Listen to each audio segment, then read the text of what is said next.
کہ اللہ پاک نے عام ملائکہ کرام کو قرآن پاک کی تلاوت کرنے کی قدرت عطا فرمائی ہے کہ نہیں؟ تو یاد رکھیں، اللہ پاک نے عام ملائکہ کو قرآن پاک کی تلاوت کرنے کی قدرت عطا نہیں فرمائی۔ اس میں سے کچھ خاص ہیں، جیسے کہ جبرائیل علیہ الصلاۃ والسلام کے بارے میں ہے کہ آپ اور حضور علیہ الصلاۃ والسلام رمضان المبارک میں قرآن پاک کا دہور فرمایا کرتے تھے۔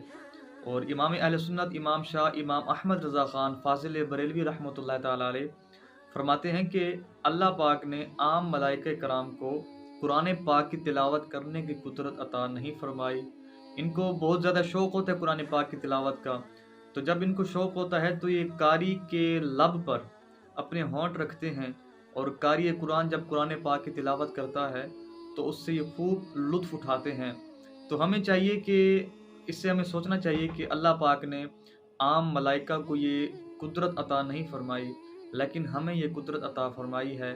تو ہمیں چاہیے کہ ہم بھی قرآن پاک کی تلاوت کریں اور خوب اس کی تلاوت کی برکتوں سے لطف اندوز ہوں۔